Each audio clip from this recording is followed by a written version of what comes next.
Bueno, la primera pregunta que tengo me ha surgido en el transcurso de este pleno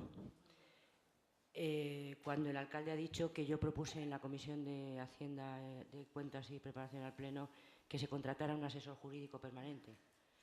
Yo propuse que se contratara un asesor jurídico permanente o estaba poniendo ejemplos de las distintas fórmulas que se podrían adoptar para tener asesoramiento.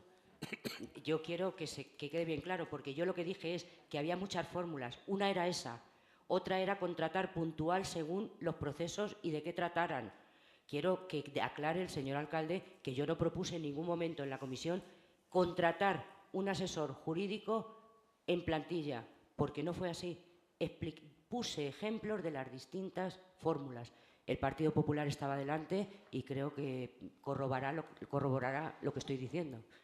Esa es mi primera pregunta. Es que se tergiversan las cosas y luego parece que es que Izquierda Unida en un sitio dice una cosa y en otra otra. Y por ahora no es así.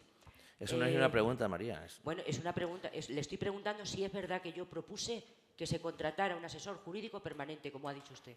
¿Es verdad? No lo dijo así. No. Que podía ser una de las opciones.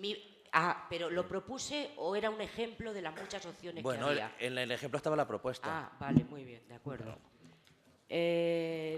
Vamos a ver, en el pleno de febrero de 2014, Izquierda Unida presentó una moción en la que se pedía aprobar la propuesta presentada por el Grupo de Izquierda Unida relativa a la sentencia dictada por el Tribunal tal, anulando el acuerdo de urgente ocupación de los terrenos como consecuencia de la obra Programa de Actuación Urbanizadora del Parque Empresarial de La Solana, solicitar a la Junta de Comunidades que inicie un proceso de investigación para detectar tal. ¿Qué se sabe de este tema? Esa es una pregunta.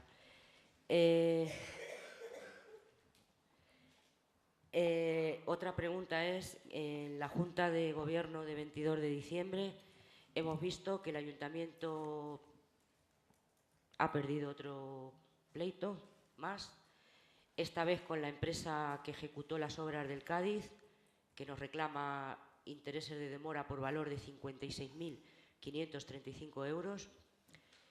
Y nuestra pregunta es por el siguiente tema. En el pleno de julio de 2009 aparece una propuesta de modificación de crédito para hacer frente a los pagos de las obras, de estas obras, por las que tenemos que pagar intereses de demora. Se nos decía que la empresa estaba cumpliendo con los plazos de ejecución y nosotros teníamos que cumplir con el pago, por lo tanto había que hacer una modificación de crédito para hacer frente a esos pagos y que no hubiera luego posibles problemas. Pero es que más tarde, esto ocurría en julio de 2009, en junio de 2010 se dio cuenta en el Pleno de una resolución de la Delegación Provincial de Salud y Bienestar Social por la que se concedía al Ayuntamiento una subvención de 1.450.000 euros para infraestructuras y equipamientos de estas obras, de este centro concretamente. Viendo todo esto, nosotros entendemos que los pagos a la empresa se estaban haciendo en el momento que se debían hacer y ahora nos encontramos con que tenemos que pagar de intereses de demora 56.535 euros. Nuestra pregunta es si puede explicárnoslo el señor alcalde, porque además la mayor parte de los intereses de demora son de estos periodos de los que yo he hablado. Entonces, si se hacían modificaciones de crédito y se recibían subvenciones y luego no se pagaban las obras, pues a ver si el alcalde nos puede explicar qué es lo que se hacía, porque claro, estamos hablando de otra sentencia que condena al ayuntamiento a pagar. Y en ese mismo acta de Junta de Gobierno de 22 de diciembre hemos visto que el ayuntamiento tiene que hacer otro pago más de 34.819 euros más 19.616 de intereses por unos terrenos que le fueron ocupados a un particular en el año 2000. Luego dicen que Izquierda Unida habla del pasado. Estamos pagando cosas del año 2000. Esto debe de ser con motivo de la instalación de acceso al polígono industrial 4. En ese mismo acta aparece un informe del asesor jurídico en el que dice, y voy a leer textualmente para que no haya ninguna confusión. El informe dice textualmente que en la memoria del proyecto, en su apartado 5, disponibilidad de los terrenos, se dice expresamente que los terrenos donde se proyectan las obras son propiedad del excelentísimo Ayuntamiento de La Solana, por lo que no es necesario la ocupación de ningún terreno de propiedad privada distinto de los del peticionario, y así se refleja posteriormente tanto en el acta de replanteo de 3 de mayo de 2000 y en la posterior acta de comprobación de replanteo de 20 de diciembre de 2000, dando comienzo a las obras, tal. Hoy sabemos que lo que decía esa memoria, esas actas de replanteo, no era cierto, porque los terrenos no eran propiedad del ayuntamiento.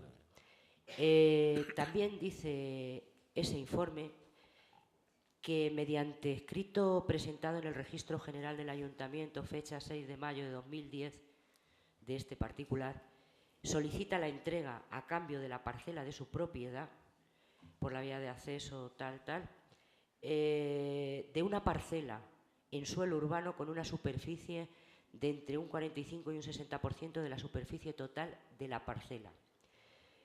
El escrito dio lugar a un acuerdo adoptado por la Junta de Gobierno local en sesión de fecha 16 de noviembre de 2010.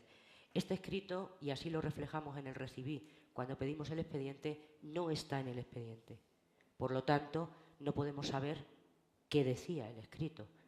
Aquí hay un breve resumen, pero el escrito, que tiene fecha y número de registro de entrada, no está en el expediente. Nosotros lo reflejamos, como digo, para que no hubiera problemas. Sigue diciendo el informe. No queda acreditado en el expediente aprobación del proyecto y posterior licitación y ejecución. La forma en que el Ayuntamiento obtuvo la plena disponibilidad y posesión de esos terrenos, sobre el cual existe plena disponibilidad, clasificados por el Plan de Ordenación Municipal,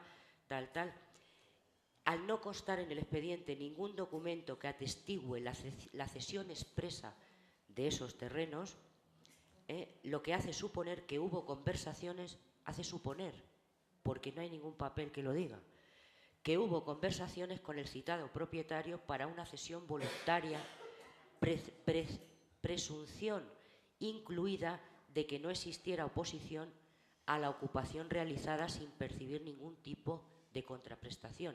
Todo esto lo supone el asesor jurídico porque no lo ha podido ver en ningún documento, porque no existen.